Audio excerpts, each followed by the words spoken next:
Bismillahirrahmanirrahim.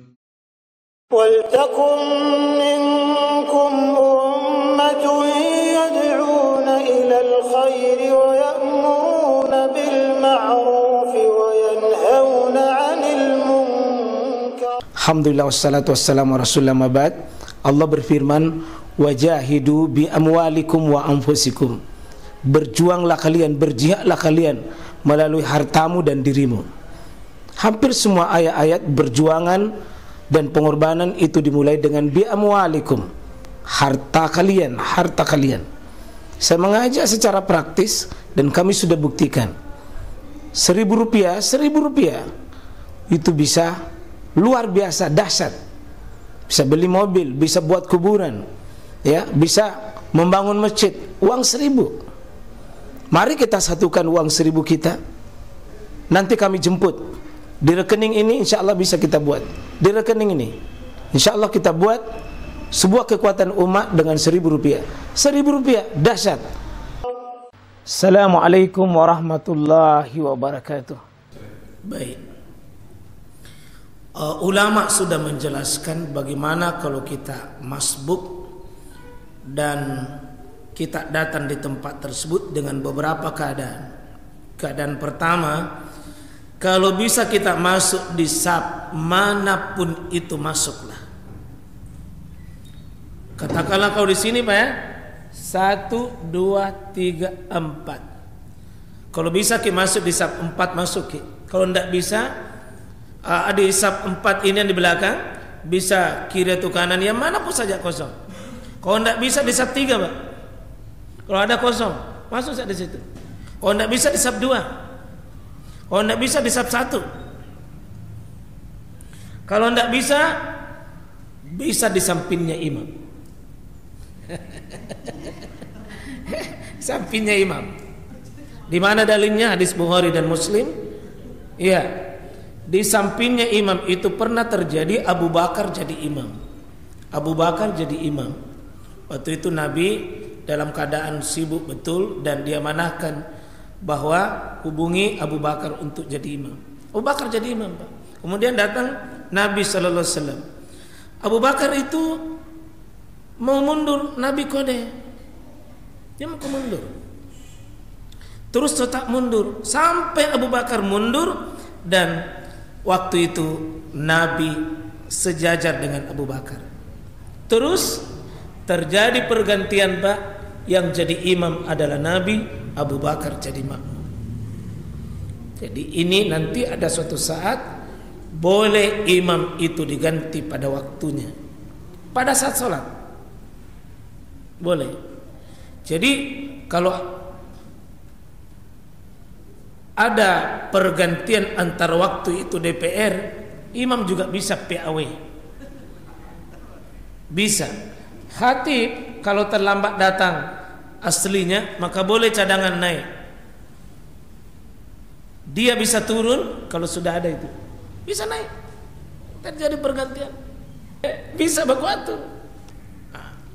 Nah, di posisi ini bahasa baiknya itu memang tempatnya nih, imam ada tempat keluar di situ atau ada tempat di situ. Bisa masuk. Jadi kalau dari belakang di belah ini Pak agak kurangan memang, tapi kalau di sampingnya ke imam lewat, cuma ya yang bisa menembus ini ya Bapak siap menghadapi sorotan jamaah.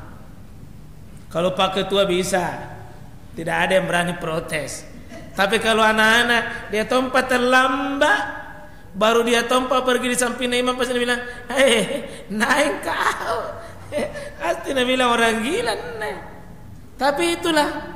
Nah, kalau dia tidak bisa ini Pak, dia bisa melihat situasi. Kalau ada di tempat wudu, ada orang, maka ada orang tunggu itu, bisa menjadi temannya.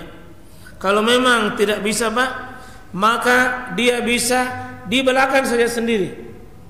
Di belakang sendiri. Maka meskipun hadisnya la salata liman halfin munfarid, tidak ada solat bagi orang yang solat sendiri di belakang, tidak ada nilai solatnya. maka ini dikecualikan sesudah dia berusaha tadi 4 hal.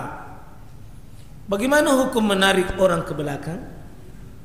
Ada 2 hadis, tapi 2 hadis ini Pak, hadis dhaifun jiddan, sangat lemah.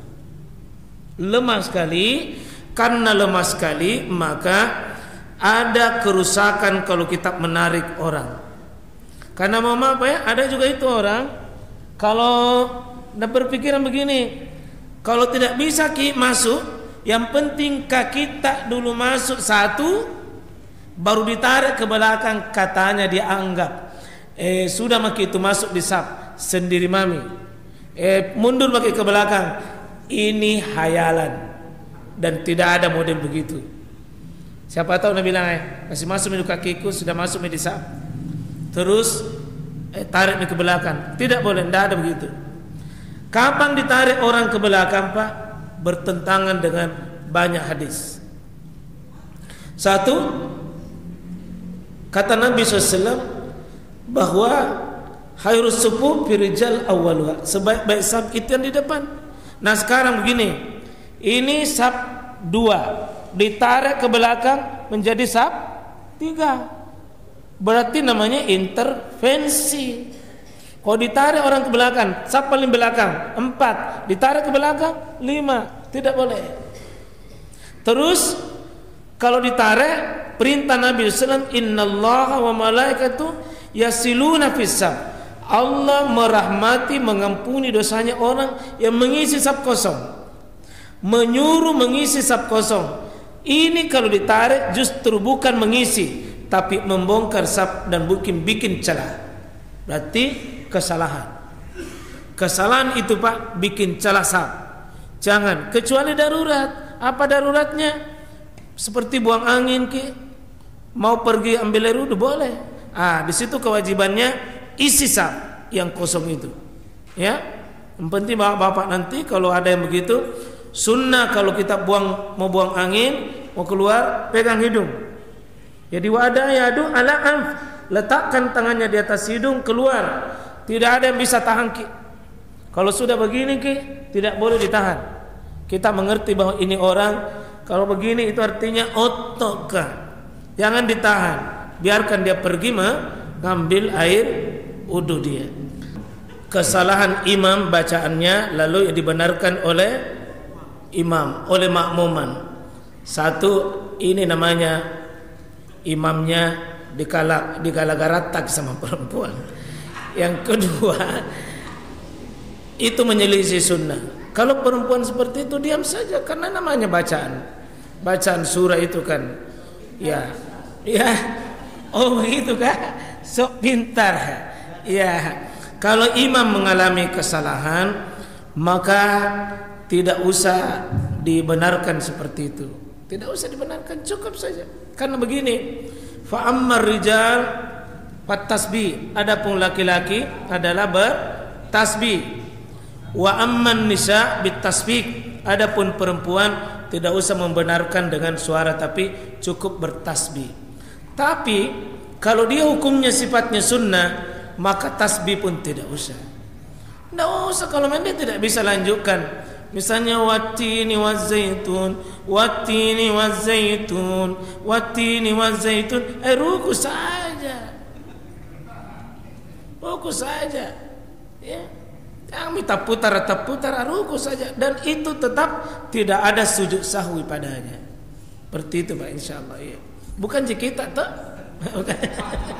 Kalau kita kulatih jadi fadal ya, tahu. Kasih Ustaz. Iya.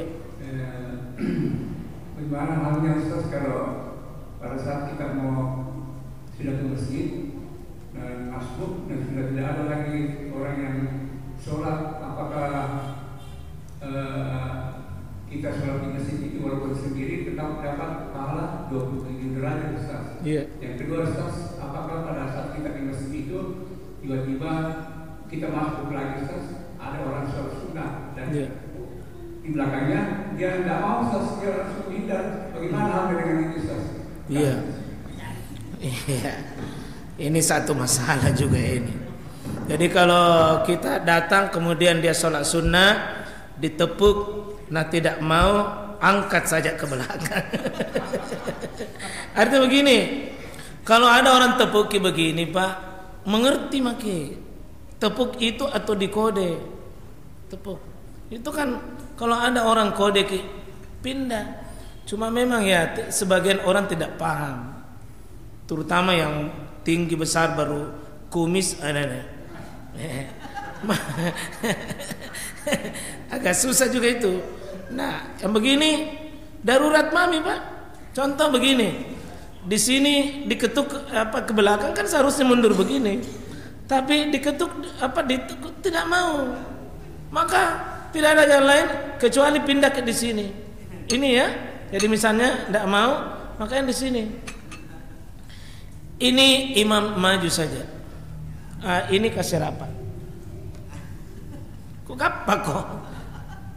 Ya, kalau tidak bisa maju karena ini posisi ada tembok di depan, maka imamnya kasih begini. Imamnya kasih begini tangannya. Berarti ini kasih begini kan? Pundur ke belakang. Itu je masalah kalau dikasih begitu baru tidak mau. Itu namanya makmum kadoro. Dan semoga tidak ada dia. Alhamdulillah, syukur Pak ya. Di sini Ar-Rahman, lembut dan penyayang. Tidak cocok kalau Rahman baru zamana kadoro, tidak cocok. Ya. Adapun yang kedua, kita datang ke masjid, orang sudah selesai sholat, karena seperti tadi itu Pak, macet dan sebagainya, tidak ada orang sholat, maka kita berusaha cari betul-betul. Ya, kemarin Pak saya di kampus Islam ternama di Makassar, tidak ada azan didengar, tidak ada azan. Saya juga tidak tahu di mana masjidnya. Terpaksa Pak saya lari cari masjid, saya masbuk. Syukur masih ada, tapi coba bisa bayangkan kalau tidak ada orang. Maka yang begini Pak ya, semoga Allah tetap golongkan itu bisa baina darajat, bisa ya bisa bisa dapat nanti hamsa wa baina darajat, dia tetap dapat nanti 27 derajat insyaallah, karena sudah ikhtiar Pak. Itu pun kalah, tapi kalah terhormat namanya Pak. Dia tetap kalah, tapi kalah mulia namanya. Iya, tetap Allah tahu kita punya ikhtiar dan usaha. Yang penting jangan allo kamanjo. Kalau begitu terus Pak agar mentongi. Ya, itu sudah penyakit. Saya kira demikian dulu. Mohon maaf segala kekurangan. Barakallah, subhanakallah bihamdik, syahadu an la ilaha illa anta, astaghfiruka wa atubu ilaik. Assalamualaikum warahmatullahi wabarakatuh.